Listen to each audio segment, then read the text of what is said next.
I installed hidden cameras at home and caught my wife cheating.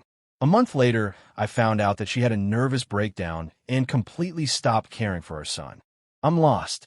2 weeks have passed since I discovered my wife's betrayal, yet the weight of it grows heavier every day. Suspicion had lived in me long before proof ever did. Strange late nights, guarded conversations, a sudden coldness in her eyes. When I confronted her, she erupted with fury. "How dare you accuse me? I would never cheat on you." The violence of her denial only confirmed the truth I had dreaded. Searching her phone, her computer, nothing. But instinct told me she was careful. So I planted cameras around the house, quiet little sentinels, and left for the weekend that I wasn't supposed to come back early. But I did. And when I checked the footage, my world collapsed. There she was with him, Theodore, her colleague, our friend. I knew his wife.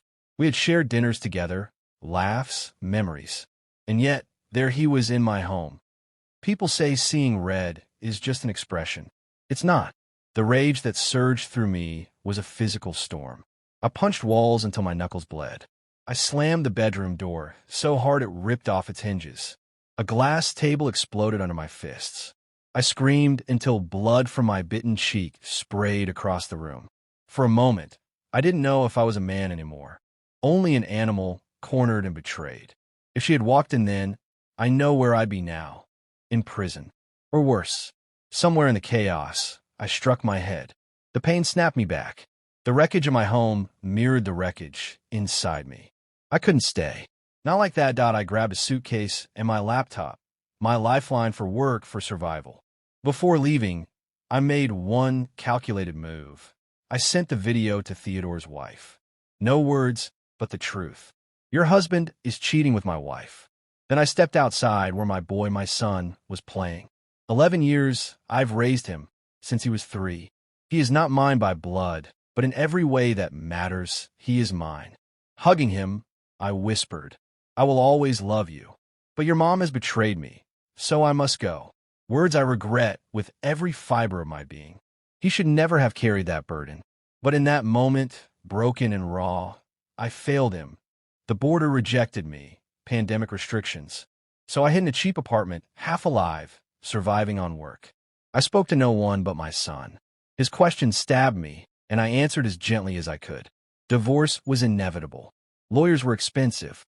Friends were useless, too close to her. Family offered sympathy, but no anchor. Rage still boiled in me, a storm I feared would destroy more than just my marriage. I thought writing might ease it. It didn't. Instead, I found an underground fight club. Strange, maybe, but I crave an outlet. I couldn't fight, never had. Yet the men there, brutal in appearance, were calm in spirit. They welcomed me, trained me, and threw me into the ring against a seasoned fighter. He toyed with me, blocking every clumsy swing. When I did land a weak punch, he responded with a feathered blow. Light for him, brutal for me. He apologized each time. Apologized for hitting an opponent. Humiliating, yet strangely humbling. That night, battered and sore, I felt lighter. Not healed, not even close, but less enslaved by anger. For once, I believed I might learn control. Meanwhile, my wife unraveled. Friends and family whispered of her sleepless nights, her endless calls, her desperate confessions to anyone who would listen. She begged for contact. I refused. I told my cousin to act as mediator, delivering only the questions I allowed. The distance was survival. But survival has its limits. One evening, my son called me. Not our usual scheduled call, but on his own, his voice trembling. He admitted what I had feared. Things at home were unbearable. His mother sat for hours, staring at a blank television. No food, no order, only rot. His meals came from a neighbor's pity that I drove back that night. The stench of decay greeted me in the hallway. Inside, chaos reigned, trash, dishes, broken glass. My boy clung to me, sobbing into my chest. I promised him, "I'm here now. I'll take care of everything." That hug was an anchor. I would never leave him again. Then I saw her. She was skeletal, ghost-like, her body wasting away. Eyes hollow, lips cracked, hair filthy. She reeked of sickness and despair. She didn't even recognize me at first. When I blocked her view of the empty screen, she asked if I was real. When I said yes, she howled, an inhuman cry, breaking mid-scream before collapsing unconscious. Her pulse raced wildly when I checked. I rushed her to the hospital. Now she lies there undiagnosed, silent, fragile. I don't know if she will recover. But I know this. My son is my priority. He needs me. He deserves more than the wreckage we gave him. I will fight for custody. For him, I will endure anything. Yet sometimes, when I remember her broken figure on that couch, a terrifying thought claws its way into me. Do I still love her? And if I do, what then? The house took days to restore. I replaced the refrigerator after bleach couldn't erase the stench of rot. My wife had left bizarre reminders of her descent. Dirty clothes arranged on the bed in the shape of a body, notes scribbled with nonsense, endless pages repeating the words, "I'm sorry." It was haunting. The anger that once consumed me was gone. In its place lived sorrow, deep, suffocating sorrow. I grieved for my son, for the life we had built, and even for her, my wife, who had shattered everything. Her mother delivered a letter, 32 pages. In it, she confessed everything. Not only the affair with Theodore, but an earlier online flirtation she had hidden. She provided proof, logins, and passwords. Her words were laced with shame, desperation, and self-loathing. She admitted Theodore's attention made her feel powerful. His looks, his beautiful wife, it was all a twisted validation. Intimacy, she said, was never passion, only a tool to hold his focus when it waned. 5 encounters for weeks, that was all it lasted. But it was enough to destroy everything. Her closing words lingered. I don't deserve forgiveness. I will move in with my mother. Heal if you can. Find someone worthy of you.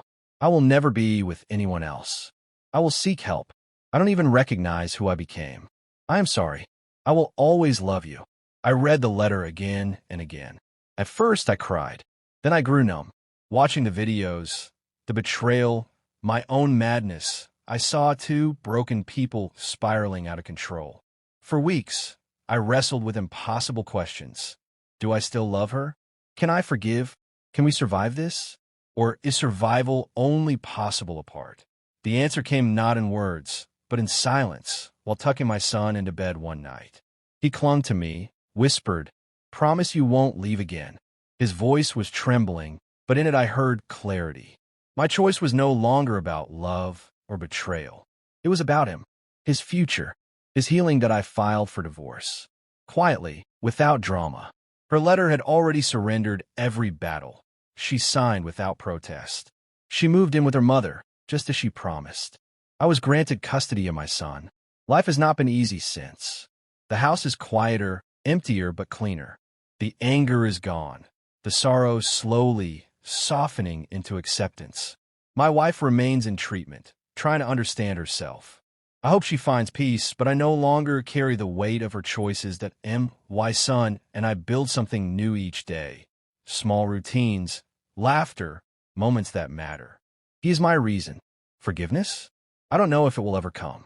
Love? Perhaps in some quiet corner of my heart it remains. But the chapter with her is closed.